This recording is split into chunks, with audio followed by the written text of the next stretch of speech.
ازيكم يا شباب؟ معاكم جهاد العامري في حلقه جديده من حلقات هنتكلم كوره. طالعين طبعا نتكلم على مباراه السيتي وتوتنهام. مباراه كانت مليئه باحداث لطيفه جدا. وانا بالنسبه لي بصراحه انا كواحد من مشجعين السيتي مستمتع جدا جدا كنت بالمباراه. آه السيتي بنسبه 99% بطل الدوري. بتتكلم على فريق لعب 37 مباراه بصراحه. يعني لو انت هتتكلم كده كده سيبك من النص الاولاني من الموسم، بتتكلم ان انت دايما من اول المباراه رقم 16 وهو ما ضيعش نقطه. فيعني اظن ده فريق حقيقي كان يستحق ان هو يتوج بالبطوله بتاعت دوري ابطال إيه؟ الدوري الانجليزي ممتاز. للاسف بقى خرجنا من دوري الابطال. آم، يستحق ان هو ياخد البطوله.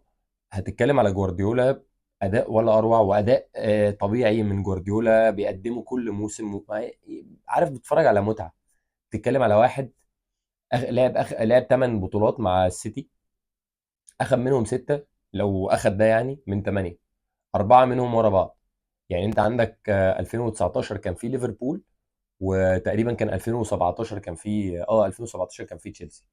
بس انما غير كده هو السيتي هو البطل، فاهم؟ آه لا، 2020 سوري، 2020 كان تشيلسي. فبتتكلم على روح بطل، بتتكلم على فرقه عارفه يعني ايه، او عارفه يعني ايه بطوله، عارفه يعني ايه تاخد بطوله. فالموضوع يعني بالنسبه لك بقى موضوع مش غريب، فاهم؟ اللي هو في الاخر هو بس سيتي يحب يعمل ايه شويه سسبنس كده، يحب يلعبك كده. مش زي بقيه الدوريات التانية. يعني عندك مثلا الريال حاسم الدوري مثلا من ماتشين، من مباراتين. عندك الانتر نفس الكلام تقريبا من 3 مباريات. عندك باريس سان جيرمان من 4 مباريات. حاجات كده، فاهم؟ الموضوع يعني بالنسبه بس للسيتي، السيتي يحب دايما ايه؟ يعمل لك كده سسبنس. اللي هو ايه؟ المباراه بتاعت ايه؟ ال 38 دي، الجوله 38 دي، ان انا لا احسم فيها الدوري، فاهم؟ وعادي ارتيتا يتعب نفسه ويقعد يفكر ويعمل ويسوي براحتك. هو في حد قال لك انك تخسر من استون فيلا رايح جاي؟ لا، فاهم؟ فما تجيش تعيط، فاهمني؟ انت هو ضيع جولتين، هم اللي فاهم، جابوا الارض. كان واحده منهم كانت استون فيلا رايح راجع كده كده، و... والاولانيه وكان في برضه مباراه تانية مع دور الذهاب في النص الاولاني مع استون فيلا. بس ما فيش حد حضرتك بيضيع النقط دي وفي الاخر يجي عايز ياخد دوري. قدمت دوري محترم، عملت فيه مجهود، عملت شغل عالي. حقيقي دي حاجه تتقدر. بس غير كده عادي. طب ما السيتي عمل احسن منك، فاهم؟ بدليل كده ان دلوقتي السيتي كام نقطه؟ 88 وانت 86.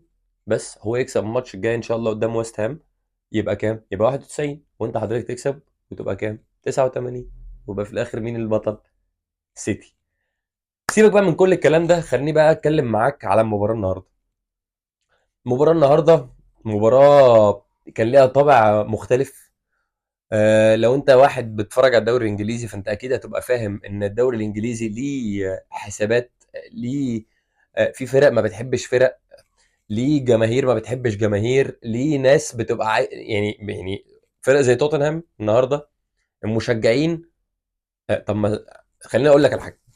سيبك بس من الحته دي، هقول لك بس على حاجه، اقول لك من الاول. عندك دلوقتي توتنهام فرق ما بينه وبين استون فيلا كان 5 نقط. يعني توتنهام لو كسب الماتش بتاع النهارده الجوله 37 والماتش بتاع الجوله 38 كان اخد 6 نقط. وكان لو استون فيلا كان ممكن عادي جدا يتكعبل او يخسر او فاهم؟ فايه؟ توتنهام يبقى الرابع. بس لا، هو الجمهور اصلا مش بيفكر في كده. الجمهور بيفكر في حاجه واحده بس. ايه هي؟ انا ازاي اخلي توتنهام، ازاي اخلي السيتي تاخد الدوري على حساب ارسنال. احنا مش عايزين ارسنال. هم طول عمرهم اعداء، ما بيحبوش ارسنال خالص. فهو بالنسبه لهم لا، انت ما تطلعش يا عم دوري الابطال، بس احنا ايه؟ ارسنال ما تتاهل، ارسنال ما تاخدش البطوله. ده بالنسبه له ده هدفه، فاهم؟ بس عندك بقى ايه؟ احداث مشوقه، احداث لطيفه. الشوط الاول ماتش رايح جاي. السيتي كوره، توتنهام كوره، السيتي كورتين، توتنهام كوره كده، يعني الدنيا ماشيه كده. الشوط الثاني كان ليه طابع مختلف شويه. بالنسبه لي طبعا النجم المباراه يعني فيل فودن واورتيجا. بمنتهى الامانه يعني. هو يعني فيل فودن ما عملش حاجه تدل ان هو عمل حاجه، بس هو رمى الثروهيتين اللي هم كانوا الكور المحوريه بتاعت الجونين.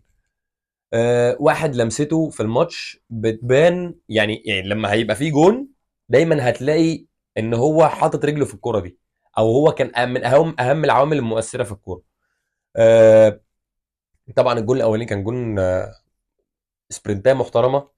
وساعتها حتى اول لما السبرنتات دي اتعملت من على بنتنكور، وهو اصلا دخل معاه غلط، وهو في الاخر ساب المساحه في النص فاضيه، قام بوستوجوجل على طول قام خرجه عادي مفيش اي مشكله. قال له لا لا، قال له انت حضرتك انت غلطت، فايه تتحاسب. قام الراجل خرج، وطبعا قام شاط الكوره، قام شاط ال- الكرسي، ومتعصب ومتجنن وبتاع.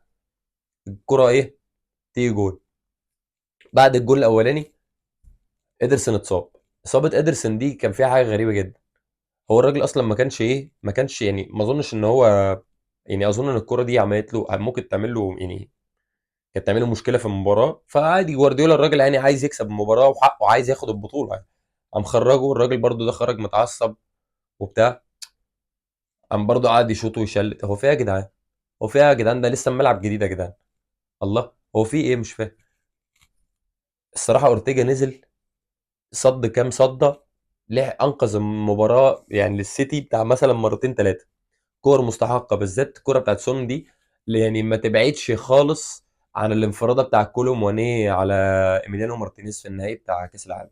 بصراحه يعني كوره حقيقي. ده مش في جوان كده لو اخدت فرصه ممكن تعمل طفره بصراحه.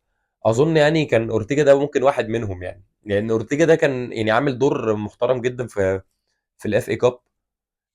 فاظن كسر يعني كسر رابطه وكان برضو كان بيلعب برضو في كاراباو. فاظن هو ممكن يبقى ليه يعني حظ المباراه 38، واظن ممكن يشاركوا اكتر الفتره الجايه، لان هو بصراحه انا شايف ان هو بيقدم دور كويس. هو بس يعني وكمان برضو لان الكره اللي هي من الرجل للرجل دي، اظن اورتيجا برضو بيعرف يقدمها. بس هو جوارديولا كان الاساسي بتاعه في اختياره لادرسون، كان مش بس ان هو كويس، ان هو اكتر عشان هو بيلعب برجله الشمال. فهو دايما معتمد على ان هو الجون بتاعه يبقى بيلعب برجله الشمال، بالنسبه له احسن. لان هو عنده ما بيحبش يخرج كايل ووكر، وبيحب دايما يلعب على الجنب الشمال.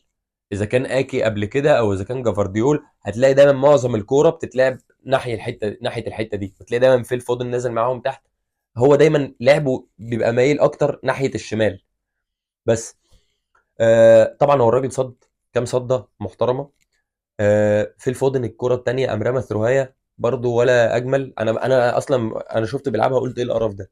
بعد كده لقيت الكره بتتنطط رايحه لدوكو، انا ما فهمتش ايه ده بصراحه يعني. فيل فودن يعني انجاز من الانجازات التاريخيه اللي قدمها جوارديولا بصراحه للكوره. واظن يعني هنطلع برضو كده كده نتكلم على فيل فودن كتير قوي في في اليورو الجاي. لان انا برضو ان شاء الله هطلع معاكم في اليورو، اطلع اتكلم معاكم عن كل السلبيات وكل ايجابيات كل منتخب، وايه القائمه اللي ممكن تبقى موجوده. الكلام ده هيبقى قبل اليورو ان شاء الله.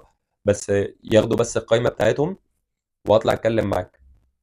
وبرضه هنشوف برضه، عشان انا برضه عندي خوف الصراحه على منتخب انجلترا، ان ممكن ما يكونش بلينجهام يشارك، عشان هو المفروض ان هو يعمل عمليه في كتفه عشان عنده اصابه.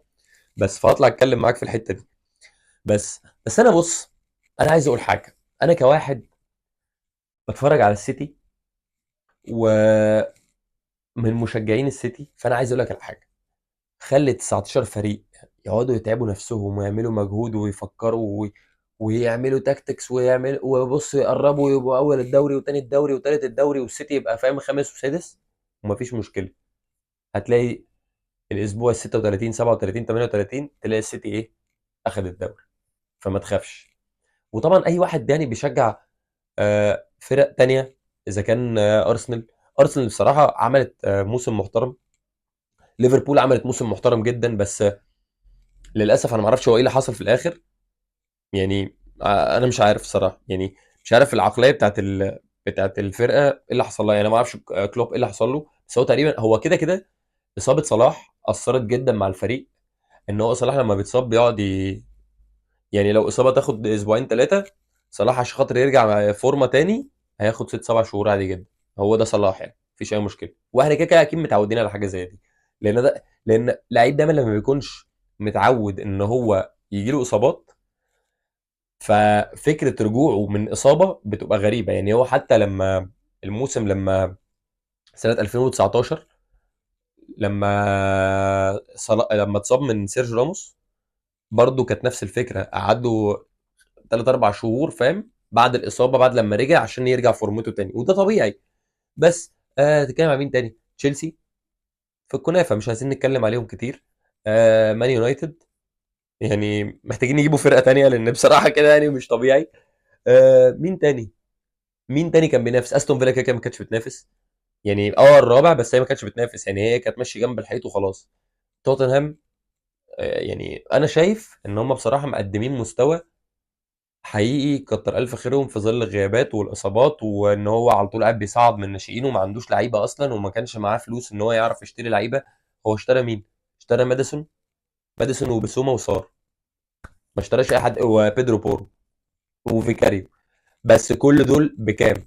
فاهمني؟ يعني هو باع هاري كين، اخد فلوسه وايه، وزعهم على كام واحد بس، فاهم؟ فانا ده بالنسبه لي ان هو كان اداء مشرف بالنسبه لتوتنهام، اداء مشرف لارسنال لحد دلوقتي، اداء مشرف لكل الفرق اللي كانت موجوده في التوب 6، من اول توتنهام، من اول مان يونايتد بقى في الكنافه، فاهم؟ بصراحه يعني بامانه، لان هما ما بيلعبوش كوره السيزون ده. وهنطلع نتكلم برضه على مانشستر يونايتد كتير، نطلع نتكلم ان هو كده كده المفروض تنهاج المفروض ماشي، وقال لك ان احنا هنمشي 23 لعيب كمان من الفرقه.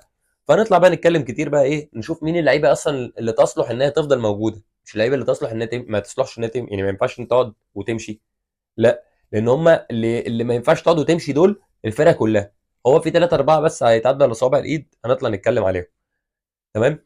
وانت ما دام وصلت للمرحله دي، ما تنساش بقى تعمل لايك وشير وسبسكرايب وتفعل زر الجرس، علشان في حاجه، عشان ما تهبنيش معاك، وعشان اطلع لك تاني، وعشان انت بتتكلم دلوقتي ان احنا عندنا مثلا بتاع كام، عندنا حوالي بتاع 74% ولا 75% من الناس اللي بتتفرج مش عامله سبسكرايب. يعني ينفع كده؟ انا مش فاهم. وفي الاخر اللي بيعمل لايكات مين؟ اتنين تلاته، يعني منهم انا والراجل الطيب اللي بيقعد يعمل، يعني ما ينفعش يا جدعان، ما ينفعش والله. اعمل لايك وشير وسبسكرايب وفعل زر الجرس، تمام؟ عشان يوصل لك مني كل جديد. وهتشوفني قريب، وان شاء الله هطلع لك ان شاء الله، مش في الحلم يعني، هطلع لك ان شاء الله في فيديو جديد ان شاء الله بعد مباراه مانشستر يونايتد ونيوكاسل، لان المباراه دي فيها حاجات كتير.